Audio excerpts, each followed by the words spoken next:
Yo, balik lagi sama gue di channel Bro Martin. Dan ya, pada kesempatan kali ini gue akan mengupdate untuk Bitcoin, teman-teman ya. Jadi nextnya lagi mungkin akan saya update untuk beberapa meme coin. Coba kalian tulis di kolom komentar pilihan kalian apa. Kemarin saya lihat sih ada beberapa yang komen PP ya. Nanti coba saya bikinkan videonya kalau teman-teman setuju gitu ya. Mungkin PP atau bahas Doge lagi, Shiba, kemudian mungkin Floki ya. Coba kalian tulis aja di kolom komentar, nanti akan saya bikinkan di video terpisah. Oke. Jadi kita lihat untuk market hari ini ya. Fear and Greed Index masih di level 60, bener-bener di perbatasan teman-teman. Sebentar lagi masuk ke area netral ya. Jadi kalau udah masuk ke area netral tuh at least lebih enak juga lah ngeliatnya gitu ya. Market udah benar-benar cooling down, dimana ketegangan di Timur Tengah ini masih memanas. Dan terakhir kali kemarin ada saya bahas juga ya untuk Doge dan juga Bitcoin nih sekitar ya kemarin lah ya. Kemudian sebentar kemudian kita lihat juga ya, tadi malam itu ada kakek Powell speech ya, yang intinya adalah dia malah ragu ya kemungkinan tidak akan menurunkan suku bunga di tahun ini. Mungkin ada beberapa faktor juga ya teman-teman. Faktor pertama adalah ketegangan antara di Timur Tengah ya, dan ya mereka takut nanti akan naik lagi inflasinya ya, apalagi berencana untuk menurunkan suku bunga. Kemudian juga rilis data CPI terakhir itu ada mengalami kenaikan ya, walaupun sedikit mengalami kenaikannya ya. Jadi itu masih menjadi concernnya Powell. Kenapa dia speech tadi malam itu malah ragu dan kemungkinan tidak akan menaikkan suku bunga. Balik lagi ya, concern mereka itu menekan angka inflasi sampai 2%, which is itu kan sulit sekali ya, bahkan mustahil teman-teman ya. Kita lihat aja ke depannya seperti apa. Dan intinya Powell masih menunggu untuk beberapa data-data ke depan. Jadi balik lagi ya, untuk menurunkan suku bunga ini ambigu banget lah, abu-abu banget, entah kapan gitu ya. Malah speech semalam itu cenderung hawkish gitu ya untuk speech dari kakek Powell. Kemudian dari data malam ini itu ada crude oil inventory sekitar jam setengah 10 malam. Oke. Kemudian kita juga lihat data lain, ini Bitcoin ETF flow ya. Ini per 12 April. Kemudian 15 April ini merah teman-teman ya, jadi lebih banyak buangannya ketimbang pembelian. Yang kita bisa lihat nih, untuk institusi lain itu malah nggak beli ya. Cuman antara BlackRock sama Grayscale doang nih teman-teman ya. BlackRock beli, Grayscale jual ya. Kemudian bahkan di sini untuk tanggal 16-nya ini kan belum keluar ya, untuk BlackRock-nya beli berapa. Cuman di ARK-nya ini malah jualan nih teman-teman, 12,9 ya. Yang lainnya ada beli dikit-dikit. Kemudian Grayscale kembali jual, cuman jualnya 79,4 lah, nggak terlalu besar dibandingin penjualan sebelum-sebelumnya gitu ya. Dan overall total ini masih minus di 83,8. Tinggal kita menunggu data dari BlackRock, kira-kira dia beli seberapa banyak atau cenderung beli sedikit juga. Jadi kita bisa lihat juga dari tabel ini menandakan adalah para institusi besar juga masih wait and see ya, karena ketegangan di Timur Tengah. Dan juga mungkin that's why kenapa ini banyak malah yang di tanggal 12 dan 15 April nggak beli teman-teman ya. Mungkin mereka juga wait and see dulu gitu ya. Malah di tanggal 16 April nih udah mulai ada penjualan dari ARK ya. Jadi kita langsung aja ngebahas untuk si Bitcoin ya teman-teman ya. Oke, ini adalah pembahasan untuk Bitcoin secara daily. Overall daily ini kemarin tuh sempat ya sampai 61.600-an dolar lagi. Kemudian dia closing di atas lagi nih, di 63.800-an dolar ya. View-nya masih sama teman-teman. Kalau misalkan teman-teman menggunakan sebuah trendline support ini yang beberapa 1, 2, 3, 4, 5 kali di testing dan akhirnya breakdown ya, kita bisa mengambil perspektif setelah breakdown ya, retest, naik untuk retest sebelum dia melanjutkan penurunannya. Cuman kita tidak lihat lagi langsung dia breakdown ke bawah masuk ke box ajaib, malah di sini ketahan dan mantul sedikit teman-teman ya. Overallnya kalau kita lihat secara daily, dia ini sideway doang nih teman-teman. Sideway di kisaran berapa bro? Ini untuk lapis atasnya dan ini untuk lapis bawahnya. Itu di sekitar 62.500 sampai 66.000 dolar ya untuk bagian atas bawahnya. Menjelang halving teman-teman ya. Apakah menjelang halving malah orang-orang kesempatan jual barang lagi nih? Wah, orang-orang kayaknya bakal FOMO nih ya. Orang-orang berpikir wah halving bakalan pump lagi, bakalan lanjut naik lagi, bakalan create new all time high lagi. Di saat seperti itu malah orang-orang nggak antisipasi gitu ya, dibuang lagi barang teman-teman ya. Jadi ini adalah worst case, balik lagi ya, worst case skenario. Saya pribadi ya berharap ya market naik gitu ya. Cuman apa boleh buat, market nggak selalu naik. Ketika kita dikasih diskon, adanya potensi ataupun resiko lah ya, market bisa melanjutkan penurunannya at least sekali lagi testing di sekitar 57.000, 59.000 dolar gitu ya. Ya, itu menjadi salah satu opportunity kita juga untuk nge-buyback lagi. Ya, untuk DCA lagi. Ya, di altcoin kesayangan teman-teman, apalagi Bitcoin Dominance yang masih menguat gitu ya. Altcoinnya kan kegencet lah, naiknya nggak terlalu signifikan karena money flow masih cenderung besar ke Bitcoin. Jadi itu yang perlu diperhatikan sekali lagi, karena ini kita lihat juga ya ada bearish engulfing juga pada closing di 14 dan 15 Maret untuk si Bitcoin. Balik lagi, bisa aja kenaikan yang ada ini sifatnya adalah sekedar retrace aja sebelum dia melanjutkan penurunan lagi ya. Jadi ya ada drama-drama sedikit lagi lah teman-teman. Ya, walaupun naik untuk lanjut turun bisa. Invalidasinya bagaimana bro? Invalidasinya adalah si Bitcoin wajib teman-teman, wajib men-take out area ini. Ya, jadi at least dia close di atas 66.000 dolar dengan impulsif. Ya, kemudian di retest lagi, ini adanya probabilitas untuk dia melanjutkan penguatannya atau bahkan diklaim di atas 69.000 dolar. Jadi ini untuk skenario good skenario sekaligus invalidasi untuk dia lanjut turun. Ya, jadi kita harus lihat bull candle cukup besar. Ya, kemudian retest kembali mungkin di sekitar 65 ribuan dolar untuk lanjut naik. Ya, jadi itu untuk concern saat ini pada pergerakan Bitcoin secara daily. Minimal kalau kita lihat secara time frame 1 jamnya, ya di sini sebelumnya kita bisa mendapatkan juga pakai trend. Di sini adanya sebuah trendline resistance, ya, and then di sini juga sebuah trendline support. Jadi dia bergerak seperti di dalam sebuah channel. Kemudian untuk area resistennya di sini coba akan saya tandain teman-teman di sini. Ya, so far dia testing 1 2 3 mendapatkan rejection dari level area tersebut. Nih, dari level area ini.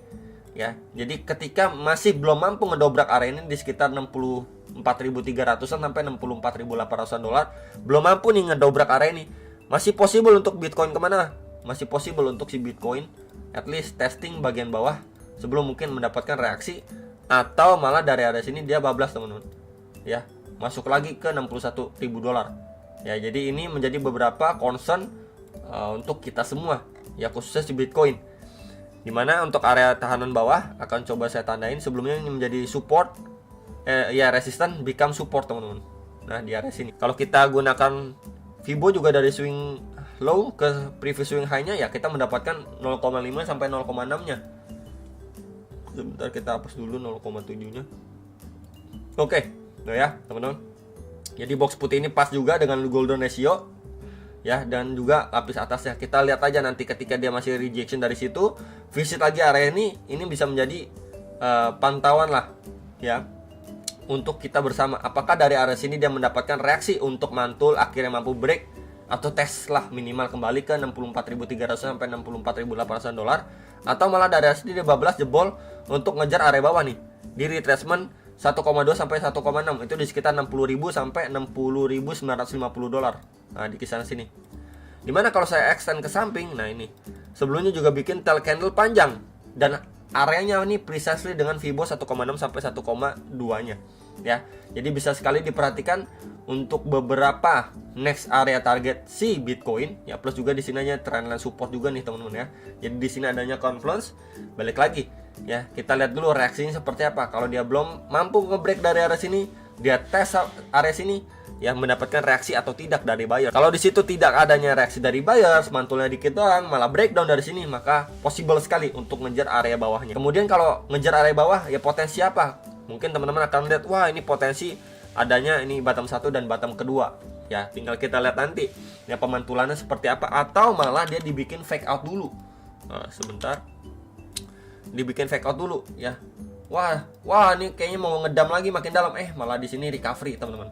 Ya, jadi itu beberapa skenario yang perlu diperhatikan, dan pas juga nih retracement 2,4 di sekitar 57.800 dolar. So kalau ini ke achieve, ya, area bawah ini ke achieve, kalau kita lihat secara lower time frame, maka box ajaib secara daily akan ke fill, teman-teman, ya.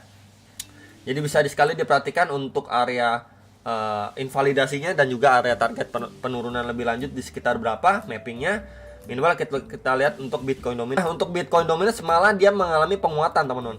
Minimal untuk Bitcoinnya ini kan sekarang lagi rejection, tapi Bitcoin Dominance ini mengalami pemantulan atau penguatan kembali. That's why ya ini kurang bagus lah untuk altcoin. Ya, akan lebih tertekan lagi kalau misalkan Bitcoinnya masih lanjut turun dan Bitcoin dominasi ini malah berangsur naik teman-teman, berangsur pulih. Ya altcoinnya ya siap-siap tarik napas lebih dalam lagi lah ya. Untuk sekarang area yang perlu diperhatikan ya, ini time frame 1 jam by the way. Let's say di area sini. Ya ini di sekitar 55,89 sampai 56% ya. Next lagi area berapa? Next lagi sebentar. Next lagi bisa dipantau area ini. Ya, 56,17 sampai 56,28%. Ya, jadi kalau kita lihat di lower time frame ini dulu aja beberapa next area target terdekatnya untuk si Bitcoin dominance. Ya, apakah di situ mendapatkan rejection atau tidak? Ya, kalau tidak, maka kita lihat di highest time frame-nya seperti time frame daily. Di sini itu jelas banget teman-teman. Sebelumnya kan ini resisten di flip menjadi support, ini sempat di testing kemudian mengalami pemantulan. So ya possible sekali untuk dia ngejar beberapa area target yang tadi sudah saya mention ke teman-teman sekalian secara lower time frame, dan kita lihat secara daily pun ini terakhir kali mendapatkan selling ataupun tekanan lah ya dari level area 56,16 sampai 56,32%. Ya, tinggal kita lihat aja secara daily-nya. Kalau untuk short term-nya dia mengejar untuk area tersebut atau bahkan teratasnya nih, balik lagi ke 57,2 sampai 58,1%, altcoin-nya tarik napas lebih dalam lagi. Ya, paling itu yang bisa saya update. Dan next ini terakhir saya mau sedikit info teman-teman ya. Salah satu exchange yaitu adalah Coinex. Ya, mungkin teman-teman ada yang belum tahu ataupun yang sudah tahu bisa tulis di kolom komentar bawah video ya. Coinex ini sendiri, kalau misalkan kalian di CoinMarketCap ya, mau lihat exchange. Oke guys, kalau misalkan kalian juga lihat di CoinMarketCap untuk si Coinex ini sendiri ya, coba di scroll kira-kira dia ada di ranking berapa untuk Coinex. Sebentar teman-teman ya, kita show more. Nah, ini ya. Di ranking 74. Nah, untuk Coinex ini sendiri juga ada beberapa fitur. And then kita bisa lihat juga sebentar aktifin dark mode juga ya, biar lebih enak ngeliatnya.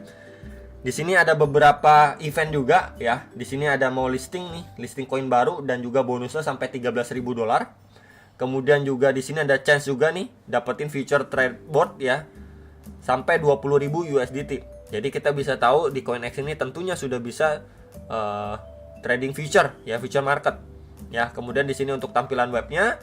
Kemudian yang perlu diperhatikan adalah ketika kalian mau buka websitenya Coinex ini, perlu aktifkan VPN dulu. Ya, kemudian download untuk aplikasinya. Ya, setelah kalian download pun mau launch di HP kalian ya, itu mesti nyalain VPN lagi. Gitu ya. Jadi belum tersedia di Play Store. Kalian bisa nyalain dulu, teman-teman, untuk VPN-nya. Oke. Dan ya di sini juga ada guidance-nya lah ya di Coinex, seperti bagaimana deposit atau withdraw ya. Kemudian untuk trading guide-nya dan lain sebagainya ya, blognya ini juga ada juga. Kalian bisa lihat juga lebih lanjut di website yang cukup lengkap lah. Kemudian di sini kita bisa lihat juga ada market overview, market data, market feed juga, exchange juga bisa ada swap ya, spot trading juga bisa, margin, strategi trading juga bisa, future market juga bisa nih teman-teman. Ya, balik lagi kalau misalkan kalian demen future, di sini bisa juga nih. Tuh. Ya. Di sini ada list koinnya ya, kemudian di sini ada order booknya ya, kemudian di sini kalau misalkan kalian mau open posisi juga ya, tampilannya seperti ini. Ya, friendly lah, teman-teman. Ya, kalian mau melakukan technical analisis data sebelum make decision juga bisa. Kemudian untuk finance ya, di sini ada loan, AMM, financial juga ada tuh, yang untuk compounding interest ada juga. Kemudian di sini untuk seperti leaderboard, reward tuh. Ada juga nih teman-teman event-event yang kalian bisa ikutin. Jadi banyak juga di Coinex event-event yang akan datang dan yang sedang berjalan nih. Tuh, yang join trading volume ya, ranking share 8.000 SWCH nih. Ya, ini kan koin yang baru mau rilis teman-teman ya. Kemudian di sini juga ada macam-macam juga lah, referral, ambassador gitu ya. Di sini juga ada newbie eksklusif buat teman-teman yang baru masuk atau join ya di Coinex. Tuh, bisa dapetin bahkan sampai up to 100 USDT nih, newbie offer. Jadi itu sekilas yang bisa ataupun yang bisa saya share ke teman-teman sekalian yang mau coba Coinex. Bisa klik link di deskripsi bawah video gitu ya. Balik lagi, ini adalah salah satu exchange yang memiliki banyak fitur nih ya, seperti ada Coinex Charity juga nih tuh ya, untuk charity-nya mereka juga ada. Sebentar ini kita. Nah, tuh teman-teman ya, ada misinya juga untuk berbagi ke sesama ya. Kemudian ada Coinex Wallet juga tentunya, secure and powerful Web3 ya. Jadi kalian bisa download juga tentunya. Kemudian ada Coinex Block Explorer juga. Tuh ya, ini ada latest block, kalian bisa lacak juga, lihat-lihat juga teman-teman di sini.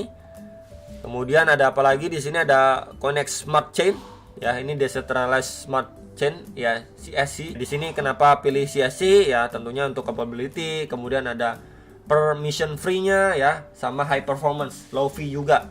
Ya, di sini juga kalian bisa lihat-lihat lagi, dan tentunya Coinex ini banyak fiturnya yang bisa kalian gunakan. Ya, swap juga bisa nih. Tuh, swap juga bisa, dan pilihannya pun banyak nih teman-teman. Jadi paling itu sedikit saya pengen sharing untuk Coinex. Mungkin kedepannya kalau ada event juga saya pengen sharing lagi, mungkin ada airdrop dan lain sebagainya ya di Coinex ini ya. Jadi palingan itu pengenalan dasarnya aja, kurang lebih sama seperti beberapa exchange, cuman yang membedakan adalah dia cukup banyak ya di sini fitur-fiturnya, kelebihannya ya, produk-produknya. Jadi itu yang bisa saya share, hopefully bisa terbantu. Sampai jumpa untuk next video, sama profit.